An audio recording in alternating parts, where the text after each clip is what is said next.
Hey everybody, it's Cindy Matalucci, your host of The Pulse and Live with Cindy. Thank you so much for tuning in. We love to spend this 30 minutes with you, bringing you exclusive content, interviews, inspiring stories, and more. We're so grateful for you and for watching us for the entire year. We love you guys so much.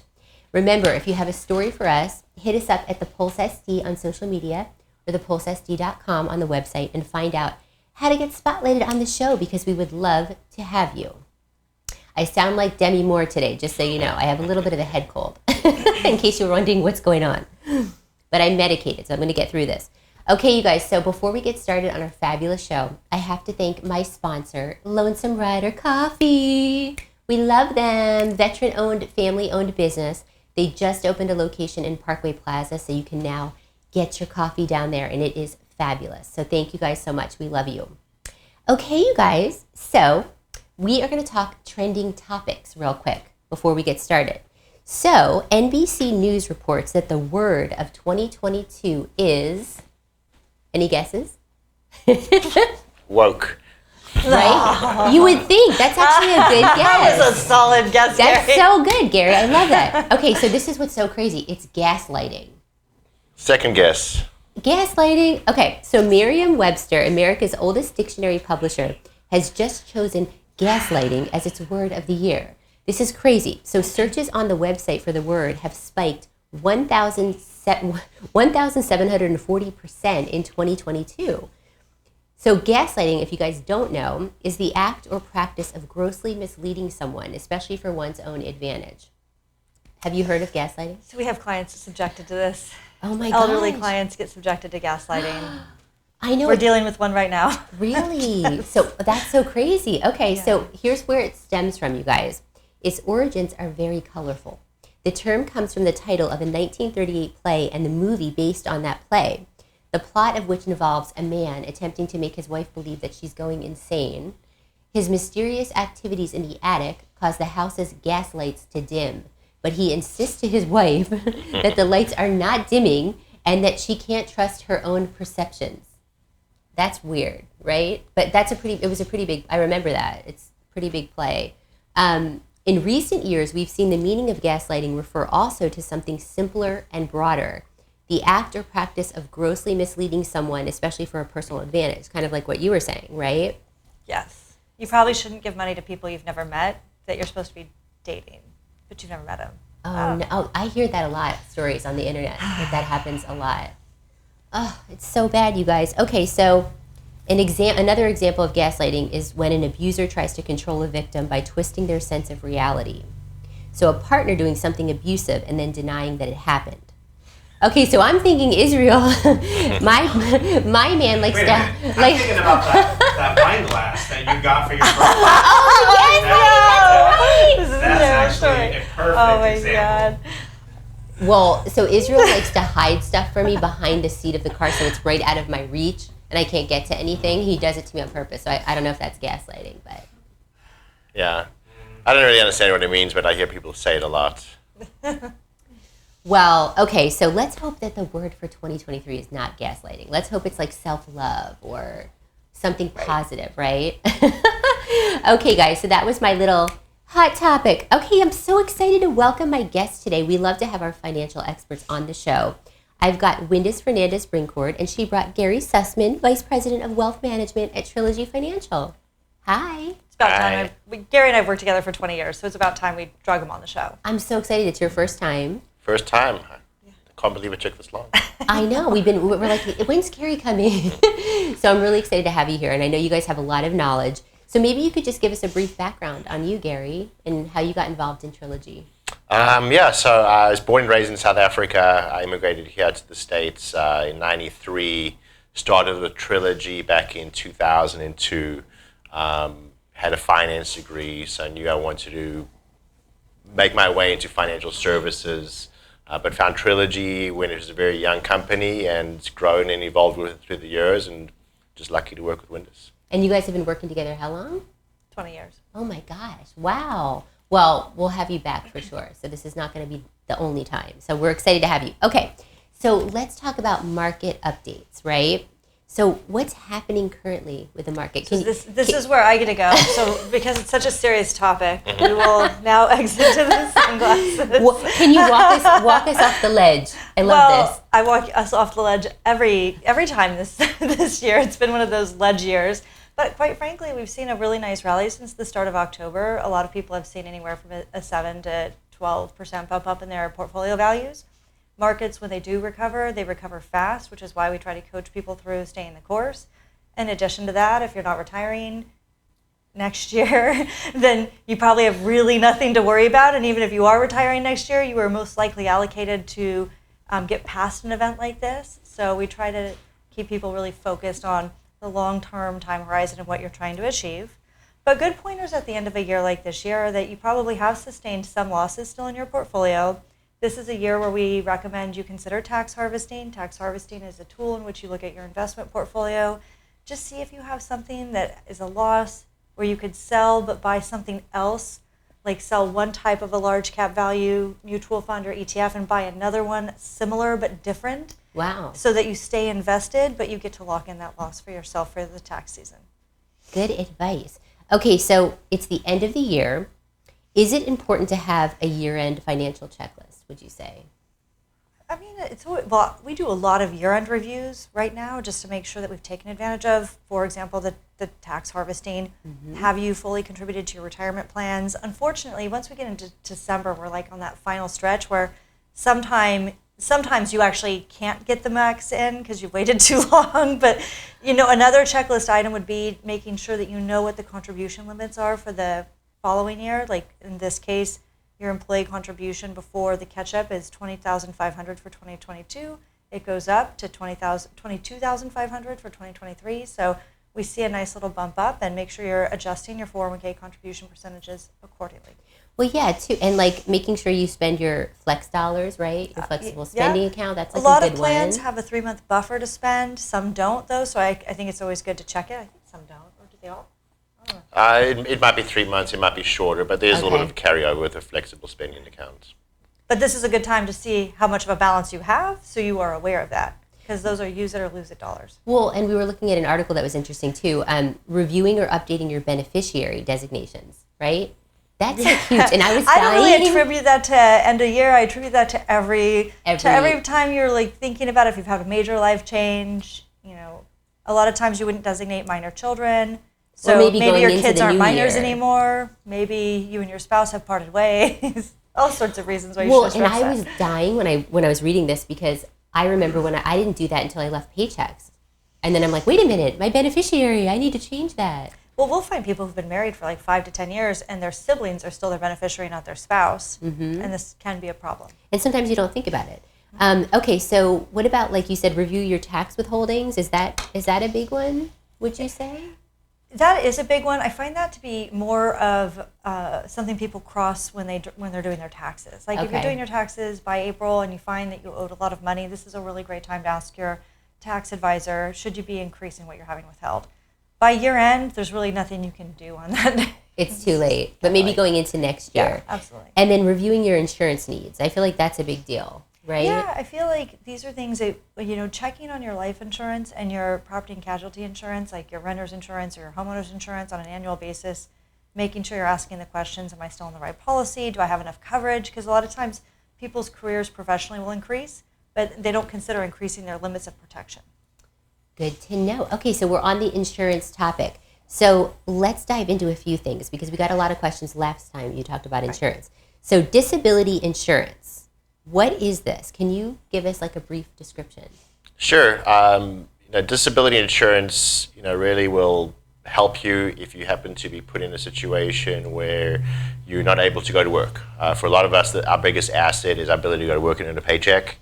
And if we lose that for whatever reason, it definitely can hurt or even ruin us financially. So a lot of people may be fortunate enough to have it available through their employer, through a group type plan, but you can also buy that outside of your employer as well.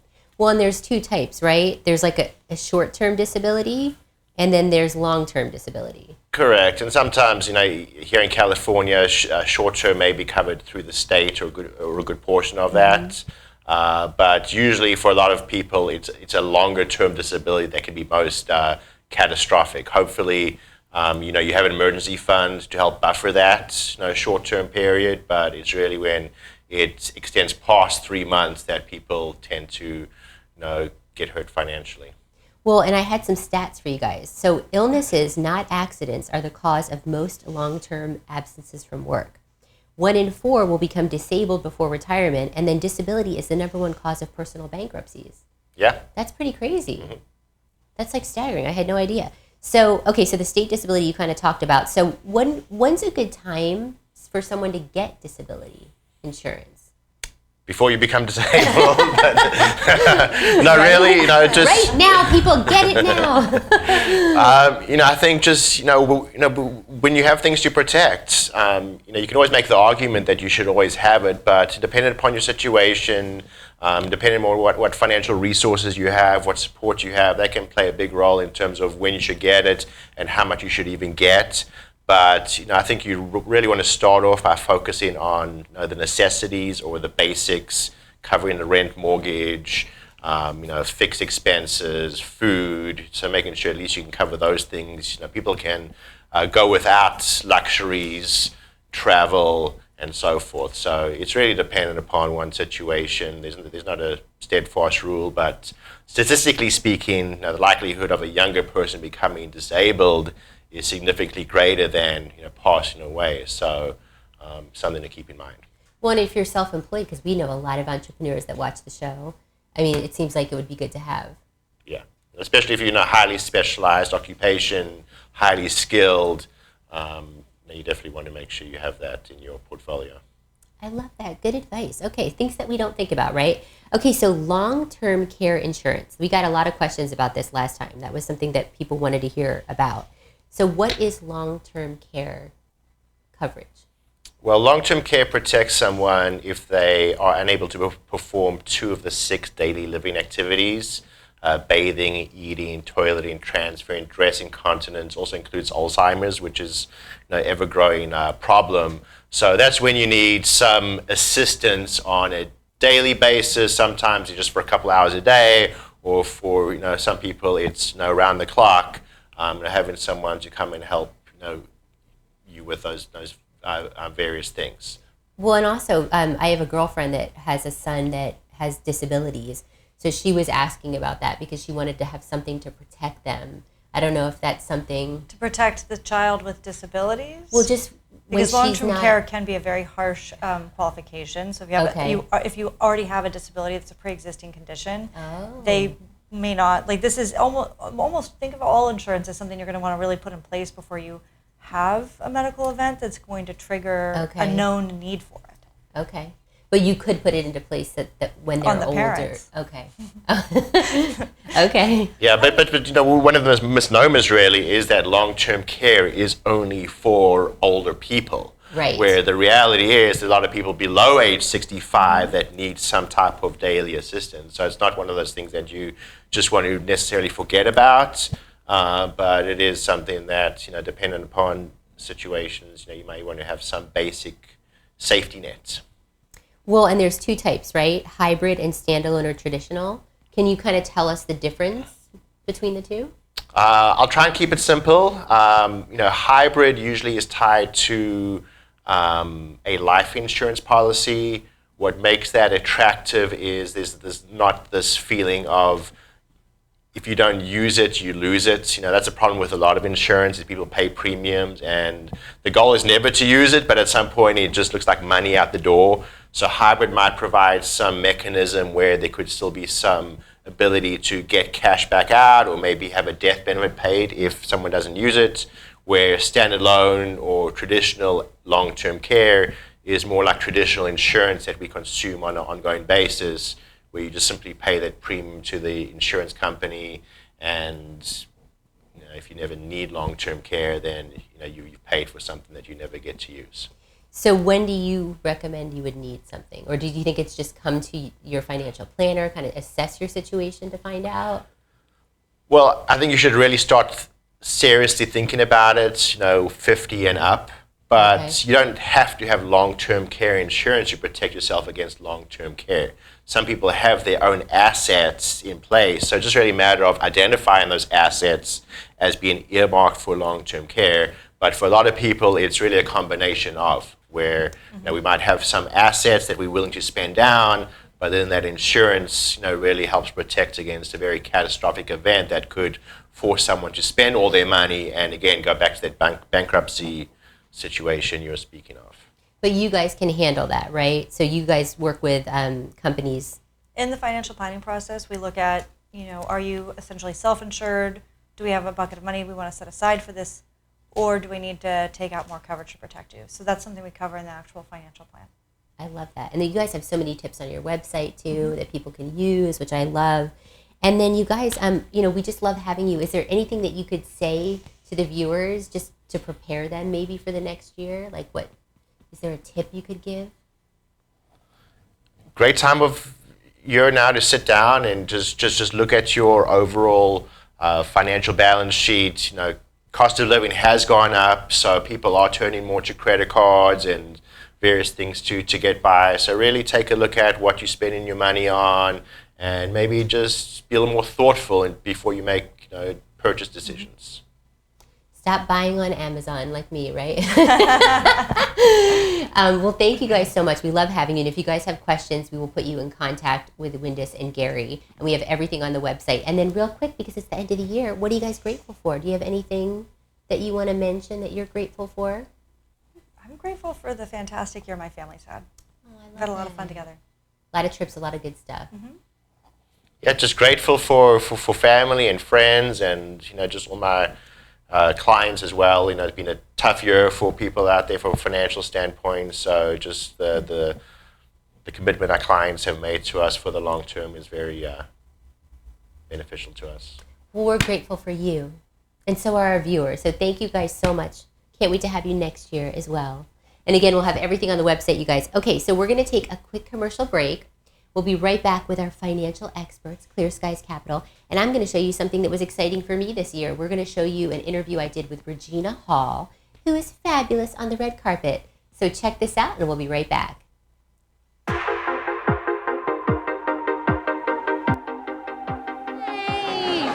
You look fabulous. Thank you. Oh my gosh, I love your fashion. I'm watching you on Instagram. Thank you. This is a little vintage dress that I found in Austin years ago, but I like it. You look amazing. Thank you. So, first of all, it's so great to see you out there doing so many movies, so many iconic movies, so many great parts. Do you have a favorite, or is there like a defining part that you've played? I think it's like choosing a child, calling a child your favorite. No, they're all my little babies. I mean, there's some. Obviously, I played Brenda in Scary Movie the most, and so I have affinity for her. But I love them all. I really do. It's a hard thing to say because they all represent different, parts of me too. Okay. Well, and Honk for Jesus. This sounds amazing. How was that? So much fun. I mean, working with Sterling K. Brown, I love him. It was such a discovery. He's so funny. Well, you had such good chemistry. So was that something that you developed with him? No. At the moment we spoke the first time, we did a Zoom. And the moment we spoke from that's my assistant. I'm wearing her earrings because I forgot mine.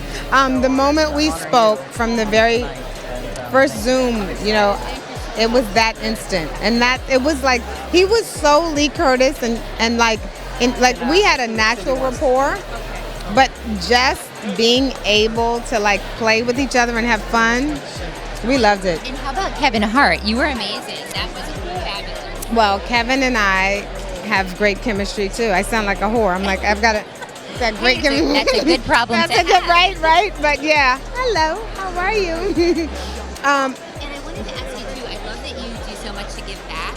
So you're on the Scleroderma Research Association. Yeah, the Scleroderma Research Foundation, yeah. Can you talk to us a little bit about that? Well, scleroderma, it's an autoimmune disease, and it's not widely known. It affects mostly women. I don't like to think that that's it doesn't get enough funding. I was like, they've got enough funding to to cure, what's that, periones, like a crooked penis. But people are literally dying. But, but that's okay. It's okay. But you're bringing awareness. Yeah, well, I have to say,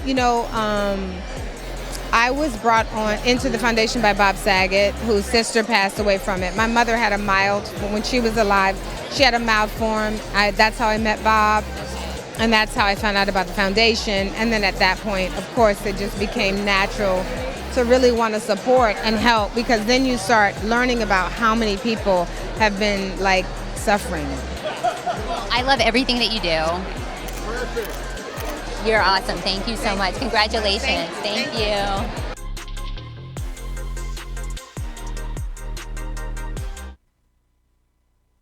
Welcome back to The Pulse. I'm your host, Cindy Matalucci. I hope you enjoyed that video of Regina Hall on the red carpet. She is fabulous. Okay, you guys, I'm so excited. We have our experts here today. So I want to introduce my next guests, our business loan experts, Jeff Thon and Rodrigo Tolentino from Clear Skies. Thanks for having us once again. Thanks for coming back. Triple threat. We didn't scare you off yet.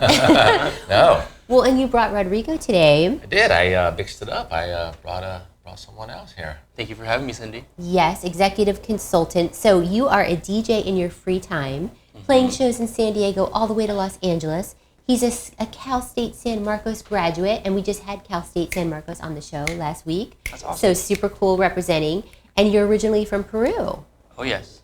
So I love that. So exciting. Okay, so real quick before we dive into our topic, can you tell us what a day in the life of you at Clear Skies would be like? I want to hear this. A day in the life. So I have to always just start the coffee pot first thing I come in. After that, I would just open up probably, 20 to 40 tabs with each account that I'm going to hit.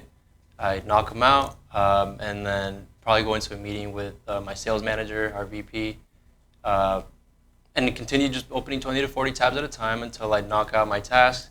Usually I'm pretty busy throughout the day, but because I'm in such flow state, time just flies. By the time it's 12 p.m., it feels like it was like an hour went by. Well, and this is your busy time, too. Oh, we're slammed. You guys were just talking. They were on their phones when we were earlier trying to get stuff done. And I have to say kudos to you, because I spent 17 years in sales and marketing. So I know that it takes a lot of work, but you guys do such a fabulous job.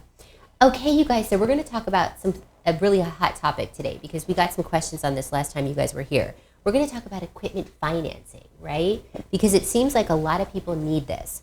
So walk me through equipment financing, different needs, right, depending on the business. Yeah, so basically, it's simple. It's any type of business that needs a piece of equipment to help them operate, to help them generate more revenue. It can be anything from software to computers to big dump trucks to excavators, even a walk-in cooler, anything, restaurants, construction. So basically, equipment normally drives revenue, and businesses are constantly buying equipment. Well, and like a dental practice, right? I have to think about that, because I know, gosh, the equipment that my dentist just got, yeah. It's pretty amazing. It seems Yeah. like there's a lot of really expensive equipment that maybe they couldn't afford Well, if they paid it all at once, right? We always consult and advise, cash is king. You might have money in the bank account to buy it, but why would you want to deplete your cash flow? If you are buying a $100,000 piece of equipment, it's better to finance it, spread the debt over a longer period of time, and what we're about to talk about, I know it's coming, the tax write-off. If you're a very profitable business, it's better to invest back into the company than have Uncle Sam come take it. Well, yeah, and I want to talk, because there's advantages and disadvantages, like you were saying, right? You were saying kind of like, you said cash is king, but the advantages are, or what, payments are tax deductible. We're going to talk about that. But leases are usually easier to obtain, right? And terms are more flexible, would you say? Well, it's still there's an application process, credits involved, many other factors, but the benefits are really come down to there's other expenses a business has. They have payroll, they have raw materials, they have a lease. So I finance. If I have money in the bank, I still would choose to finance. Spread, like I said, spread. I mean, that equipment's going to bring in revenue. So the equipment most likely is going to make the payments and generate revenue as you go. So to me, it's a no-brainer. Well, and it's kind of like a car lease, I kind of think sometimes, right? In a way, it's like you get the next best thing because equipment or something can get obsolete quickly. Yeah, that's right? That's one way. So, like for example, the dentist you brought up. Yeah. Let's say they use all types of equipment, dental chairs, but a high-cost equipment for a dentist is an X-ray machine. Now, an X-ray machine is technology. Technology is constantly evolving. Every 3 to 4 years, there's new software. So this is where it's good to keep flipping that equipment, keeping up to par with new technology, so they're offering the best services for their clients. And then you could roll that into something that's newer. You can. We do lease to own. We do dollar buyouts. We do EFAs, equipment finance agreements. Okay. So What's most popular, would you say? We do probably an EFA, equipment finance agreement, where 99% of the business owners they want to own the equipment at the end of the term. Because technology is one thing; it is obsolete after 3 to 4 years. But we do a lot of yellow iron construction equipment that lasts 20 years. So after 5 years, they're not going to want to give it up. They're going to want to pay it off, and then now they're reaping the benefits of the pure revenue after that. But they spread out that liability over 5 years. So we can help them get a large piece of equipment where they wouldn't be able to afford it cash-wise. But we go in there, we pay the vendor, we just collect first and last up front, and they have their new toy, and they're off to the races making revenue. That's amazing. And is there a disadvantage, would you say? Is it more expensive than making an outright purchase? Or? Oh, yeah, you're going to pay interest. Okay. But I'm always going to revert back to cash is king. You might have $50,000, $80,000 in the bank, and you're looking for a $75,000 piece of equipment. Let's say you utilize all of your business checking or savings on this piece of equipment, and then an oopsie happens, like we talked about before, Yeah. and then now you don't have any cash reserves. Cash is definitely king in business.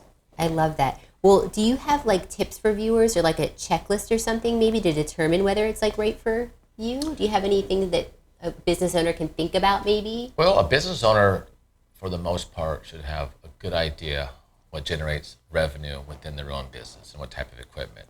Typically the business owner is more of a professional in purchasing equipment than I am. I'm the finance part. But people are constantly coming to us. They currently have equipment. They either need to upgrade or add on. But they pretty much have already a good idea about equipment. Business owners buying equipment is like a kid in a candy store. I know. They have no problem having tips for me for buying equipment. I would help them on how to qualify for equipment or better programs, and then I would consult with them on to working with their credit utilization, TIB, time in business. That comes with time, obviously, but I consult with them on how to maybe prep them to prepare for a purchase. Someone who's buying a $100,000, $250,000 piece of equipment is usually planned 6 months in advance. They don't just wake up one day and say, hey, let's go spend $250,000, right? So they'll come to me, call me, hey, Jeff, I'm thinking about this. Third, fourth quarter is the first and second. I go, all right, let's talk about it. Then I'll coach them on getting their credit where it needs to be, a couple other small factors. Is there a good time to do the loan or equipment financing? Is it like at the end of the year, like to be looking for next year, or is there? Usually the need comes with their demand. Okay. Let's take a trucking company here local. We do a lot of local trucking companies that haul sand, dirt, gravel for all the freeway. All these bridges, all these. There's a lot of construction right here on the 5. There's construction everywhere. We have customers that just run dirt all day, so they might picked up another contract, and they need to fulfill, so they need to come to us for more equipment. That's usually when equipment and purchases happen, is with the demand, or if something breaks down, or if they want to. But some people like me, I take advantage of equipment tax breaks, and towards the end of the year, a lot more business owners make more purchases because they're reconciling their books. Right. They're getting with their CPAs, and they're saying, CPA's like, all right, Mr. Business owner, you're really profitable. You're looking at a tax liability next year with Uncle Sam. So, then they'll come to us. Other than having to deal with that tax liability, they'll buy that piece of equipment, and then they take advantage of Section 179. Well, yeah, and that's what I wanted to talk about next. 179, tax code deduction. So what is this, 179? I'm going to try to keep it simple. 'Cause I am not a licensed CPA. But, well, obviously, you guys should talk to your CPA. Yes. We're not CPAs. Correct, I am not. But simple, it's a tax deduction. It allows the business to write off the cost of the equipment in the single year. For example, you buy a piece of equipment or finance a piece of equipment this year, you can use it as a tax deduction for your 2022 taxes. Well, and I had some notes here. Maximum amount that could be written off, $1,080,000. Max amount of equipment purchased, $2,700,000. I don't know if that's correct or not, but I did find that online. And then your deduction can't exceed your business's income. So I guess these are some things that you should talk to your CPA about. But either way, you can help them if somebody isn't interested in getting a loan. Yeah, and then getting qualified for a equipment finance more than you're maybe doing annual gross sales is pretty hard anyway. There's still a first part of taking advantage of the tax write-off is you have to qualify for that piece of equipment. Okay. So, obviously once you qualify, you get the equipment, and then your CPA should know what to do moving forward. But it is very helpful. Like I said, I personally take advantage of Section 179. I mean, I don't really have much equipment. I'm in an office, but I have a company vehicle. So I take the full write-off. I purchase or finance a company vehicle over 6,000 pounds. Wow. And that's where you get the full benefit of the Section 179. That's amazing. I love that. Okay, good stuff. So can you talk to us about some recent fundings that you have done? Because what's so interesting is there's so many different industries that you work with. And it's not like one specialty. I mean, you've worked with canine care, dental practices, construction. I mean... Yeah. I'll share a few, and then Rodrigo will share a few, because Rodrigo is in the trenches. So earlier, I know he was speaking a different language to you viewers out there. He was talking about prospecting clients, tabs. He's talking about our CRM. But his day is taking inbound leads throughout the day. We have an abundance of inbound, I hate to use the word lead, but people looking for financing of some sort. But where do I begin? We do all walks of life. One day is a restaurant. We average between 1 to 7 fundings a day. Wow, that's a lot. And it could be from a restaurant to a construction to a manufacturer to a daycare, chiropractor, cannabis. Really, you just have to be a business owner with a business checking account. Sole proprietors, some of them don't have EINs, they just use their social security, but that's still a business. They have a DBA, doing business as, fictitious name, filed with the county.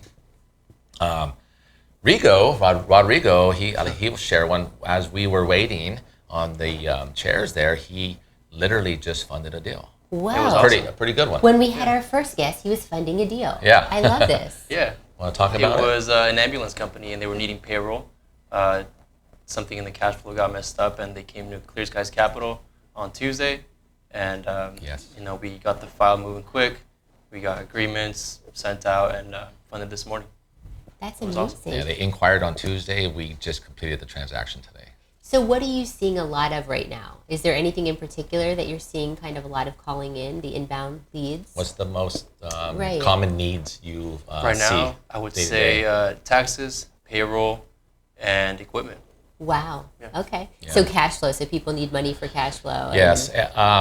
Huge. We all know what's going on out there. Still pretty rocky. Inflation. Everyone's account receivables are lagging.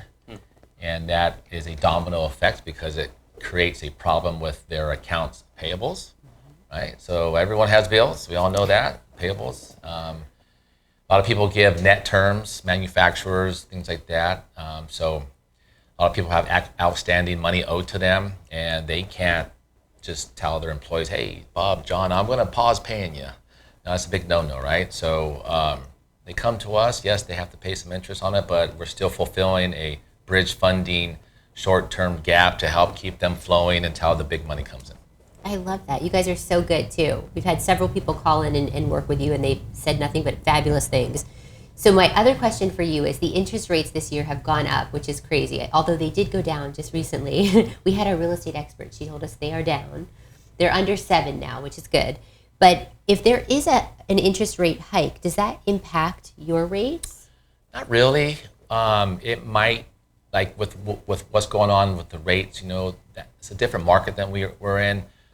Our rates are higher than your traditional banking. We're obviously not Wells Fargo, Chase, or Bank of America. So we're the secondary market. Our rates are a little bit higher than the traditional market. If anything, it might affect